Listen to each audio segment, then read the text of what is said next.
I am so excited for yet another epic Rebel Radio conversation with my brand new friend, Kevin. Kevin, welcome to the show. I'm so grateful you're here today. I appreciate you having me, Cindy. We had a wonderful conversation behind the scenes, so I know this will go well in front of the scenes, hopefully.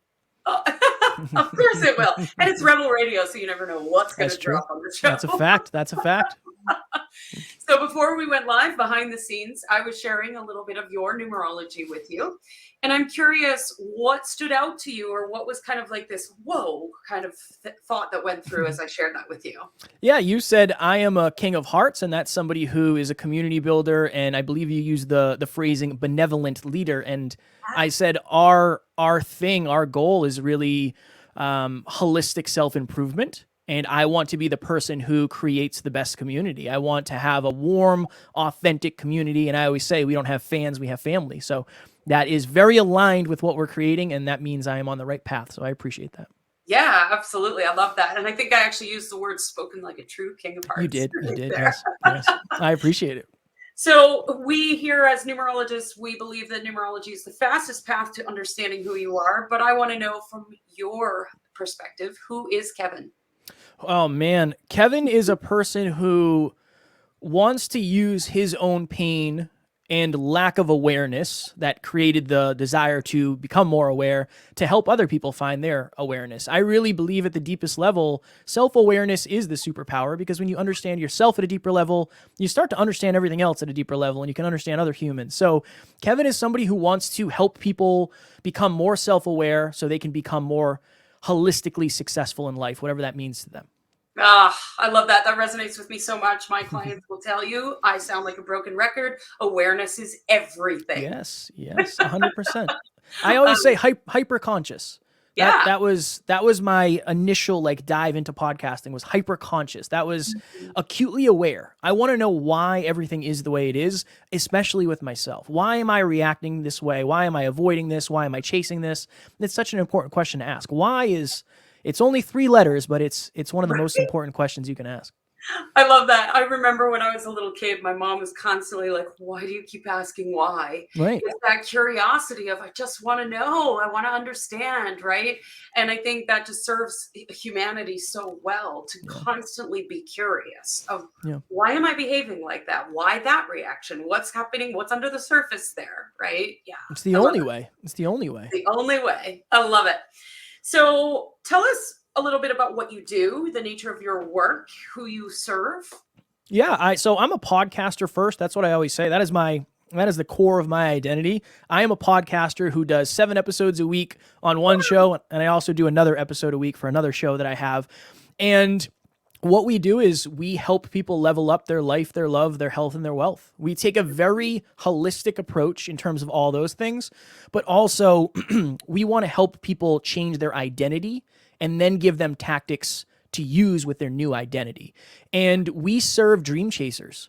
Anybody who really wants to have more out of life. You don't have to be an entrepreneur. You don't have to be a business owner.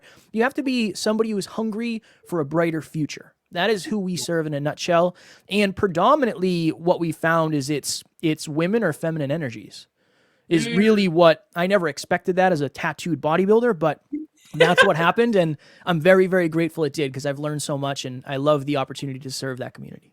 Oh, I love that so much. 7 episodes a week. That's intense. That's a lot. It's a lot. That's a lot of podcasting. It's a lot. It's a lot. But at one point, this was my dream. It was my dream to be a professional, quote unquote, podcaster. And now I get to do that. So it's definitely heavy, but I feel the responsibility of that. If you can do it and you have a message and you want to get it out there, what better way to impact the world than to show up every single day in somebody's pocket? Yeah, I love that. And I can tell from your energy that you love every second of it. I do. Yeah. I'm blessed. I'm very grateful. Now, do I have my days where I wake up and I say, I don't know if I can do all this today? Absolutely. 100% I do. But I'm always grateful I did after. So good. So we ask this question on Rebel Radio every episode because everybody has a different definition. And I think that's half the point of the question. How do you define unity consciousness? Oh, man. I define it in a different way. I guess everybody has a different way. But for me, it's it's more the intention of everybody trying to raise their consciousness at the same time, more than anything. I think the intention behind what we do, what we say, what we think, how we act is more important than the results that we get ultimately. So I would say everybody having an agreement with themselves and everybody else that they're going to raise their collective consciousness and understand what that actually would do for the world in the long run. I love that so much. I just got goosebumps as you were describing that. That's awesome. Yeah, and it is a different definition. Yeah, it's definitely one that I've not heard before. I like that. I like that. It's a deep question. It's a deep question. Deep questions get deep answers. I love that. Yeah, I don't mess around with the questions here at Rebel Radio. I appreciate it. So what kind of habits or rituals do you have in place that helps you to stay devoted to unity consciousness and be an entrepreneur at the same time? So this is the interesting thing about myself and our business and our team is we kind of live in spreadsheets. Okay. It's interesting because it's one of those things where I want to make sure I'm doing the most important habits that I'm doing every single day. Like, what are the most important things that I should be doing that I know will help this mission? It'll help myself and it'll help my relationship. So I always break it down to health, wealth, and love. Think about it this way. If you're not doing any habits, if you're not tracking any habits, if you're not intentionally understanding what you're doing, under health, if you just weigh yourself, awesome. That is a great new habit to have. New awareness creates new opportunity. Wealth, track your bank account. What's going in, what's coming out. Cool, great. And this is one that a lot of people aren't pouring into, your relationship. What are you doing for love? Every night before my wife and I go to bed, we just say one thing we're grateful for about each other. Simple. It takes a minute, but those are some of the habits that I'm practicing every day because this is the understanding I have. The level of success, the level of impact, the level of profitability I will ultimately have is directly correlated to my level of self-improvement. Yeah. And if I pour into myself and I raise my consciousness through my own learning, through my own reflection, through my own seeking, I can bring that to the world. So yeah, it's very much, I am more set up as an entrepreneur who reflects and then tries to understand his own spiritual journey and then pour back into the entrepreneur, which then pours back into the spiritual. Oh, I love that so much. And what you're describing to me is what I have labeled as blisscipline. Forget the word discipline. Nobody likes that word. But that habit tracking, right? And it's like at the end of the day, I give myself a little gold star if I did the thing, right? And celebrate myself for doing the thing. And it creates, it's like going on a road trip and complaining all along the way of, oh man, I got 4 more days to go and blah, blah, blah. Or you can be like, oh my God, today we're going to go to that convenience store that sells my favorite chocolate. And then we're going to stop at that lake and we're going to take pictures in front of the lake. It's about enjoying the journey along the way, because the day that you reach your destination of whatever it is that you want isn't the best day of your life. Yeah. Today's the best damn day of your life. Yeah. And I always say that the journey is 99.9% of it. Most of us will never actually accomplish the thing that we want. We're in the pursuit of that forever. So I think even if you take out the word discipline and you just say committed to progress, I am committed to progress. Cool. Everybody's progress looks different. It feels different. It takes different actions, everything. So understanding that if you are committed to progress, you will by definition have to be, and maybe discipline isn't the word everybody likes, but you'll have to be more structured. You'll have to be more intentional. Let's just say that. Intentional actions over the long period. That's a good way to put it. Oh, yes. I love that way of defining it. That's awesome. So good. So how would you say, as you've got this little flow going with being an entrepreneur, being a spiritual being, how would you say we can let go of some of the old patterns of doing business? For example, our marketing and the scams and the sleaziness. How can we let go of that and break some of those patterns so that we can be more conscious as entrepreneurs? One of the things, and this has really blown my mind because I didn't have an entrepreneurial business background, so I didn't understand that people weren't doing it for this reason. You have to understand that every part of your business should be based on value. Yeah. And this is the interesting thing. If you have a product that's $5 and you have a product that's $25, your $25 product better be 5 times more valuable than your $5 product. That's the way it works. That's why a Lamborghini is more expensive than a Toyota Corolla, because it's more valuable. You can sell it for more. It's got more performance, whatever it may be. I think it's the deep understanding that business is not actually about making money. It's about impact, and it's about value, and then it's about monetizing the value. Too many people are taking shortcuts to make money when they're actually not in alignment with their ultimate mission. So I think it's one of two things. One, we're not basing our business off of value. Two, we don't actually understand what our core values as a business are. You can't take shortcuts if you know your core values and it's out of alignment with them. So I think those two things are really important, where most of us aren't building an Amazon or an Apple or whatever it may be. We're building a personal brand. So understanding that the relationship that Cindy and I have, this might be the most important business interaction you and I ever have together. Be a human being, treat humans like humans, and I think you'll do pretty well, all things considered.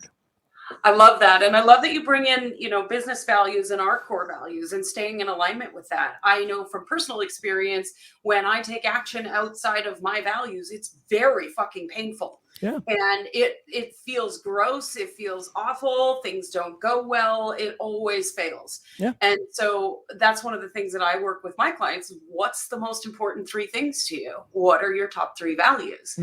And 90% of the time when I ask people that, they don't know. So if you're out there listening, what are your top 3 values? Yeah. I had that conversation with somebody earlier. I said, what are a couple things you regret? And this person gave me a list. And I said, were you out of alignment all 3 of those times?